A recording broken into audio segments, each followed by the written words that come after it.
শ্রী শ্রী গৌরনিতাই কি সমবেত ভক্তবৃন্দ কি। আজকে অত্যন্ত শুভ দিন, কি বলেন তো, একাদশী। আর এই একাদশী তিথিতে আমরা ভগবান শ্রী পতিত পাবন পরমেশ্বর ভগবান গৌরনিতার সামনে আজকে আমরা গীতা পাঠ শ্রবণ করব। কতটা গুরুত্বপূর্ণ, আর অধ্যায়টা অত্যন্ত গুরুত্বপূর্ণ। কি বলেন তো, পুরুষোত্তম যোগ। যে পুরুষোত্তম যোগ আমরা মনে আছে, পুরুষোত্তম মাসে আমরা পাঠ করা অবশ্যই দরকার। তাই অনেক ভক্ত এই পুরুষোত্তম মাসে এই 15 অধ্যায় অর্থাৎ পুরুষোত্তম যোগ পাঠ করেন। তা আসুন আমরা এই একাদশী তিথিতে এই পুরুষোত্তম যোগ ভগবানের কথা, ভগবানের নিজের মুখনিঃসৃত বাণী শ্রবণ করে আমাদের মনুষ্য জীবনকে ধন্য করি, কেমন। এবং আপনাদের অনুরোধ করছি এগুলো সবাইকে শেয়ার করুন, ভালো লাগলে সাবস্ক্রাইব করুন, লাইক করুন, কমেন্ট করুন।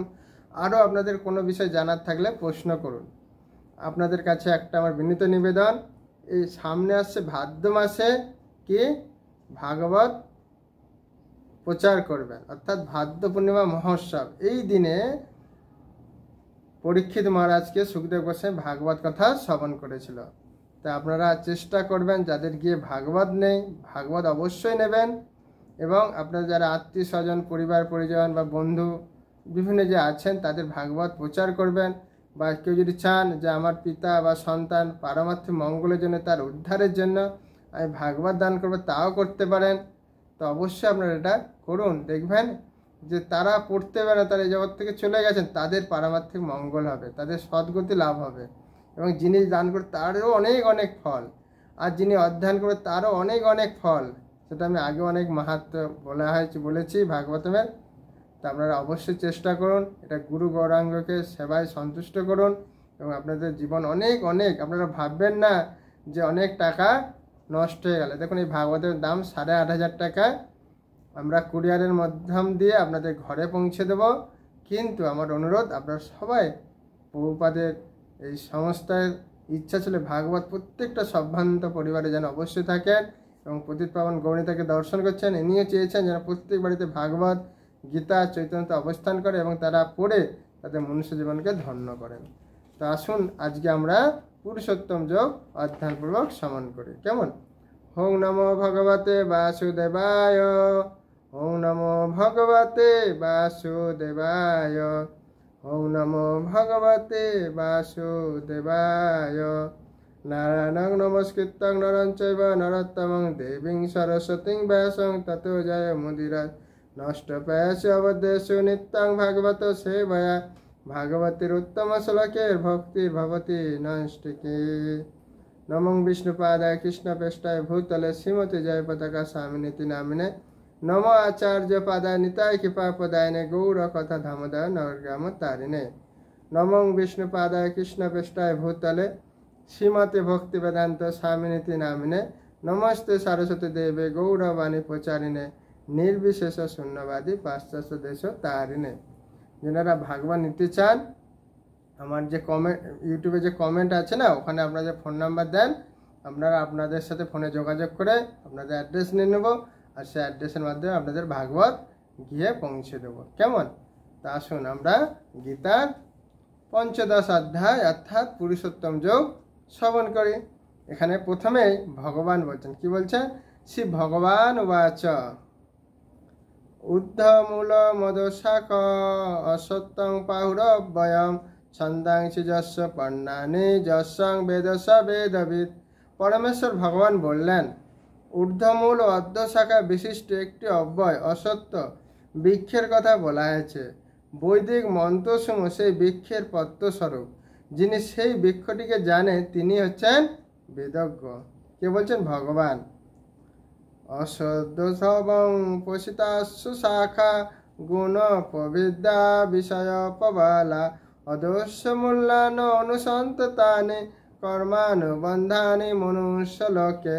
এই বৃক্ষের শাখাসমূহ জরা প্রকৃতির 3টি গুণের দ্বারা পুষ্ট হয়ে অধদেশে ও ঊর্ধ্বদেশে বিস্তৃত। ইন্দ্রিয়ের বিষয়সমূহ এই শাখাগণের পল্লব। এই বৃক্ষের মূলগুলি অধদেশে প্রসারিত এবং সেইগুলি মনুষ্য লোকের সকাম কর্মের বন্ধনে আবদ্ধ। ন রূপমশয় তথোপলভ্যতে নান্ত ন চাদিন চ সংপ্রতিষ্ঠা অসত্যমেন সবিমূঢ়মূলং অসঙ্গ সস্তেন ধীরেন চিত্তা তত পদং তৎ পরিমার্গিতব্যং যস্মিন গতা ন নিবতন্তি ভূয় তমেব চাদং পুরুষং প্রপদ্যে যত প্রবৃত্তি পশুতা পুরাণে। এই বৃক্ষের স্বরূপ এই জগতের উপলব্ধ হয় না। এর আদি অন্ত স্থিতি যে কোথায় তা কেউ বুঝতে পারে না। তীব্র বৈরাগ্যরূপ অস্ত্রের দ্বারা দৃঢ়মূল এই বৃক্ষকে ছেদন করে সত্য বস্তুর অন্বেষণ করা কর্তব্য, যেখানে গমন করলে পুনরায় ফিরে আসতে হয় না। স্মরণাতীত কাল হতে যার থেকে সমস্ত কিছু প্রবর্তন ও বিস্তৃত হয়েছে, সে আদি পুরুষের প্রতি শরণাগত হও। নির্মাণ মোহাজিত সঙ্গ দোষা অধ্যাত্ম নিত্যা বিনিবিত কামা দ্বন্দ্ব বিমুক্তা সুখ দুঃখ সঙ্গয় গচ্ছন্ত মূঢ়া পদ্মমবয়ং তৎ। যারা অভিমান মোহশূন্য সঙ্গদোষ রহিত নিত্য অনিত্য বিচারপরায়ণ কামনা বাসনা বর্জিত সুখ ও দুঃখ আদি দ্বন্দ্বসমূহ থেকে মুক্ত এবং মোহমুক্ত, তারাই সে অব্যয় পথ লাভ করেন। বুঝতে পেরেছেন? ন তৎ ভাসতে সূর্য ন শশাঙ্ক ন পাপক যদ্গত্তা ন দিমদ্দন্তে তদ্ধাম পরমং মম। সূর্য, চন্দ্র, অগ্নি এবং বিদ্যুৎ আমার সেই পরম ধামকে আলোকিত করতে পারে না। সেখানে গেলে আর জড়জগতে ফিরে আসতে হয় না। নিতাই গৌর প্রেমানন্দে। তাই আমি সবাইকে অনুরোধ করি, আপনারা যে যেখানে আসেন কৃষ্ণ ভক্তি করুন। আমাদের মূল লক্ষ্য হচ্ছে ভগবানের কাছে ফিরে যাওয়া, সেটাই ভগবান বলছেন। মমৈবাংশ জীবলোক জীবভূত সনাতনা মনসংস্থানে ইন্দ্রিয়ানে প্রকৃতি স্থানে কর্ষতি। এই জড়জগতে বদ্ধ জীবসমূহ আমার সনাতন বিভিন্নাংশ। জোড়া প্রকৃতির বন্ধনে আবদ্ধ হওয়ার ফলে তারা মন সহ 6টি ইন্দ্রিয় দ্বারা প্রকৃতিরূপ ক্ষেত্রে কঠোর সংগ্রাম করছে। শরীরং যাপন্নতি যৎপুত্র কামতীশ্বর গৃহ তৈতানি সংজাতি বায়ুগন্ধ নিবেশয়াত। বায়ু যেমন ফুলের গন্ধ নিয়ে অন্যত্র গমন করে, তেমনই জড়জগতে দেহের ঈশ্বর জীব এক শরীর থেকে অন্য শরীরে তার জীবনের বিভিন্ন ধারণাগুলি নিয়ে যায়। সত্যং চক্ষু স্পর্শনং চ রসনং ঘ্রাণমেব চ অধিষ্ঠায় মনুষ্যায়ং বিশ্বানুপসেবতে। এই জীব চক্ষু, কর্ণ, ত্বক, জিহ্বা, নাসিকা ও মনকে আশ্রয় করে ইন্দ্রিয়ের বিষয়সমূহ উপভোগ করে। উৎকামন্তং স্থিতিং বাপি ভুজানাং বা গুণামৃতং বিমূঢ়ানানি পশ্যন্তে পশ্যন্তে জ্ঞান চক্ষুষা। মূঢ় লোকেরা দেখতে পায় না যে কিভাবে জীব দেহত্যাগ করে অথবা প্রকৃতির গুণের দ্বারা প্রভাবিত হয়ে কিভাবে তার পরবর্তী শরীর সে উপভোগ করে, কিন্তু জ্ঞান ও চক্ষু বিশিষ্ট ব্যক্তিগণ সমস্ত বিষয় দেখতে পান। যতন্ত যোগী চৈশ্চন্যং পশ্যন্ত আত্মনবস্থিতং যতন্ত অপকৃত আত্মন নৈনং পশ্যন্ত চেতস। আত্মজ্ঞানে অধিষ্ঠিত যত্নশীল যোগীগণ এই তত্ত্ব দর্শন করতে পারেন, কিন্তু আত্মতত্ত্বজ্ঞান রহিত অবিবেকীগণ যত্নপরায়ণ হয়েও এই তত্ত্ব অবগত হয় না। যদাদিত্য গতং তেজ জগদ্ভাসতে অখিলম যচ্চ চন্দ্রমসি চক্ষাগ্ন তেত্তজা বিধি মামকম। সূর্যের যে জ্যোতি এবং চন্দ্র অগ্নি যে জ্যোতি সমগ্র জগৎকে উদ্ভাসিত করে, তা আমারই তেজ বলে জানবে। গামা বিশ্বচ ভূতানি দারয়া মজ্জমৈজসা কৃষ্ণামি চৌষধি সর্বা সমভূতা রসাত্মক। আমি পৃথিবীতে প্রবিষ্ট হয়ে আমার শক্তির দ্বারা সমস্ত জীবের ধারণ করি এবং রসাত্মক চন্দ্ররূপে ধান ও জব আদি ঔষধি পুষ্ট করছি। অহং বৈশ্বা নরভূতা পানিনাং দেহমাশ্রিত পানাপান সমাযুক্ত পচামান্নং চতুর্বিধম।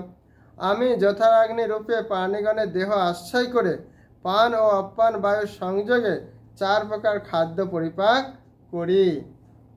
সর্বস্বচাহং হৃদি সন্নিবিষ্ট মত্ত স্মৃতি জ্ঞান অপনং চ বেদেশ সর্বরহমেব বেদ্য বেদান্ত কিদ বেদ বিদেম চাহম। আমি সমস্ত জীবের হৃদয়ে অবস্থিত এবং আমার থেকে স্মৃতি জ্ঞান বিলোপ হয়।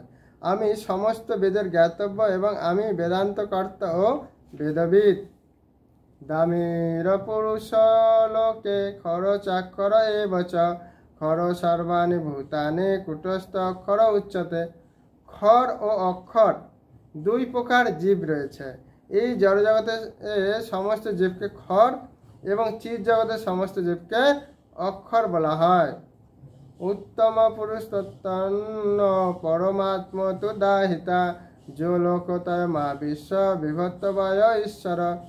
এই উভয় থেকে ভিন্ন উত্তম পুরুষকে বলা হয় পরমাত্মা, যিনি ঈশ্বর অব্যয় এবং ত্রিজগতের মধ্যে প্রবিষ্ট হয়ে পালন করছেন। যস্মাৎ খর মিতর খরাপি চোত্তম অতস্মি লোকবেদে চ পরিচিত পুরুষোত্তম।